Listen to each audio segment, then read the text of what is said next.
How do you know how many eggs you have? This is a really important question that comes up so frequently. So let's talk about it. At birth, you have about 2 million eggs. The number that you receive at birth is actually dependent on your genetics. And by genetics, we mean what was happening with your grandmother at the time of your mom's conception determines how many eggs you receive at birth. Unfortunately, there's no way we can go back to time. So you have what you have. By the time we start menstruating as women, we have about 300,000 to 400,000 eggs in the ovaries. We lose about 1,000 per month. That isn't a very estimated number. Even though you're only ovulating one egg every month, you actually are developing quite a lot of eggs and they just kind of fizzle away unless they are decided by your ovaries and your brain that they are really amazing eggs that your body wants to continue supporting the growth of. So there are a lot of factors that decide how many eggs you have left. Unfortunately, Western medicine or conventional medicine doesn't actually believe that your eggs can go higher, only lower, meaning you're only ever losing eggs, you're never gaining them. And that is technically true.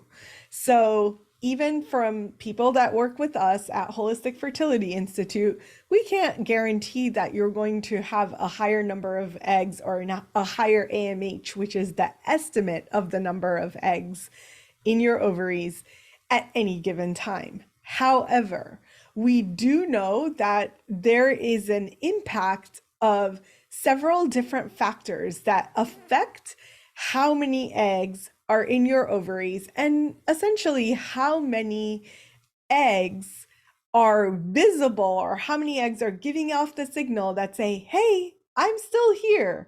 That signal is called anti-Müllerian hormone.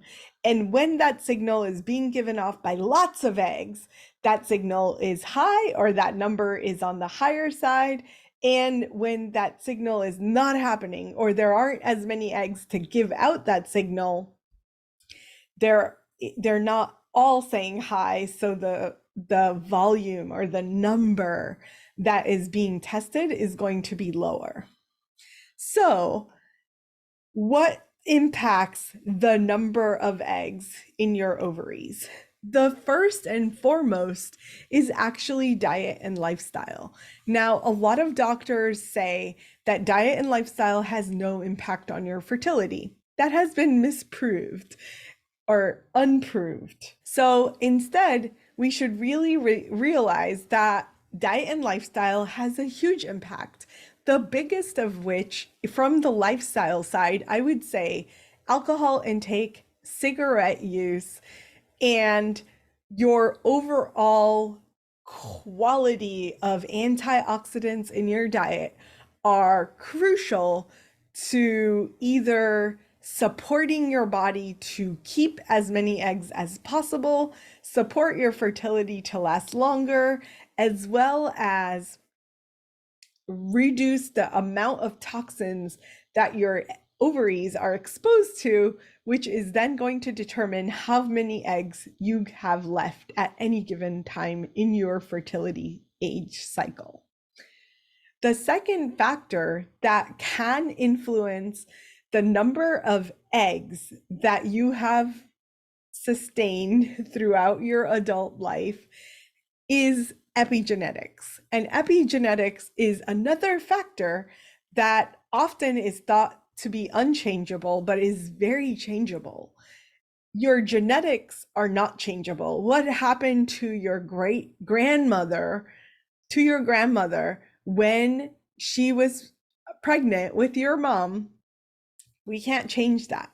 But we have a lot of influence over how your genes turn themselves on or off. And the regulation of those genes is dependent on diet, lifestyle, stress, the impact of toxins on your body, and so much more. So that is going to be the second big factor or contributor of whether or not you have a lot of eggs or not a lot of eggs when you are ready to get pregnant. The third factor is going to be toxic burden. And that is how many toxins you are exposed to and in what amount you are exposed to on a daily basis. It has been studied and found that you have over 80,000 toxins that you're exposed to on a micro level every single day. That is a lot of toxins. So we really need to lower the toxin burden in whatever way we can. And that has to do with whatever we apply to our skin, the makeup on our face, the hair products that we use in our hair, the food that we eat, the food that we cook, the pots and pans that we cook our food in. All of those are having an impact on whether or not we're adding to our toxic load or toxin burden through the course of a day. If we live in a city, that's going to have a higher toxin burden than living out in the country where you have lots of fresh open air. So thinking about these things as you figure out where you want to settle, where you want to be in your life, think about all of the factors that can influence whether or not you will be able to sustain your fertility and prolong your fertility for longer, or if you may have a more challenging time with fertility and pregnancy. The other thing that I'll say about toxic load is that because I've spent a long time in the Bay Area, I have noticed that women who live in areas near wineries where they do a lot of spraying of toxins are actually more likely to have fertility issues. And unfortunately, that is a toxin that is getting sprayed in the air. You cannot control it. You are going to breathe this in all the time. So if you live near a winery or a refinery or things like that, I would really suggest to get away from those things because they're going to have such a huge impact on your fertility. I know that wineries are beautiful places and you would love to live near one, but in fact, it's worse, probably worse than consuming the wine and the alcohol from the wine than it is to live near one of these places. And we know that drinking alcohol is actually not so great for fertility. So just think about that when you're deciding where it is that you want to live. The last factor that plays a huge role that we don't actually think about often enough is the quality and amount of sleep that we are able to get every single night.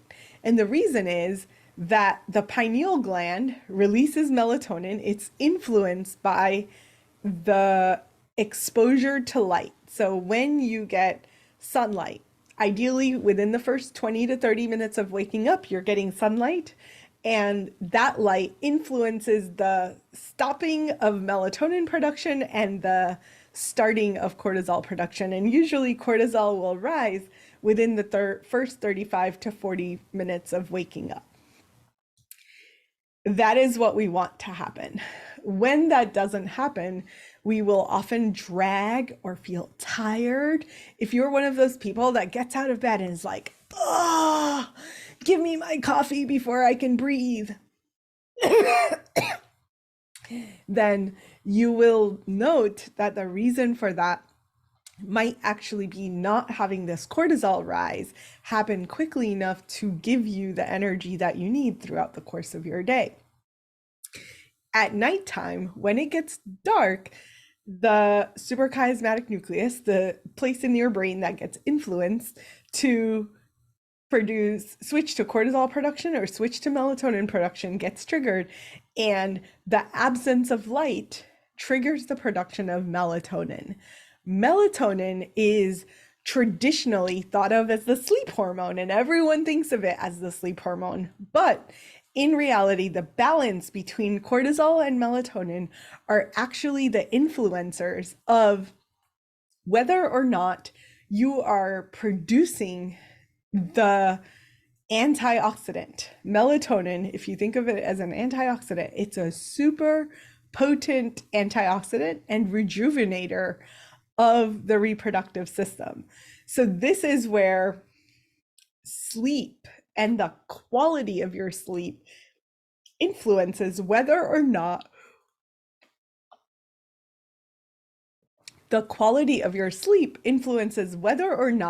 you have a rejuvenative response to your reproductive system, or you are aging your ovaries faster than you can possibly imagine. So, if you want to support your production of cortisol and melatonin, make sure you're optimizing your sleep.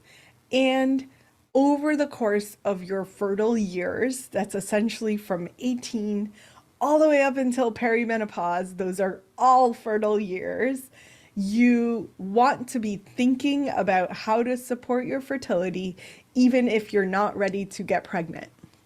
So for me personally, this was a 6-year journey that I focused on fertility to not try to get pregnant, but to optimize my sleep wake, to optimize my stress levels, to optimize my epigenetics.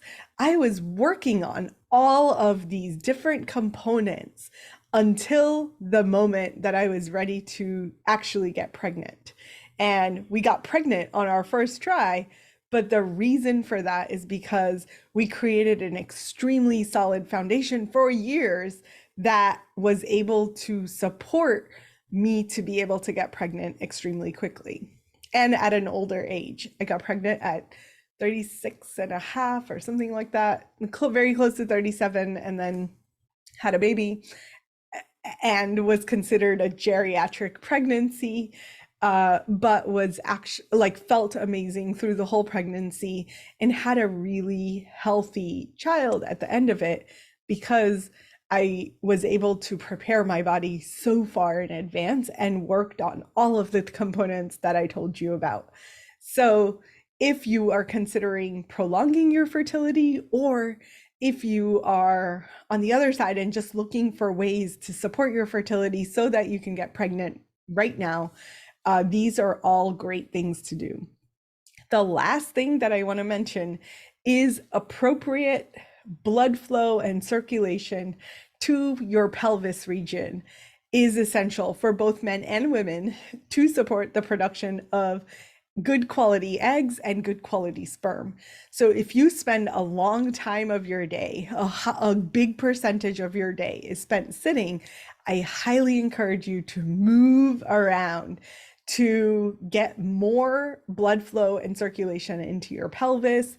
If you feel like your pelvis is extremely strained, then you might want to do kind of rejuvenative yoga poses like legs up the wall to just support the blood flow back to your pelvis region.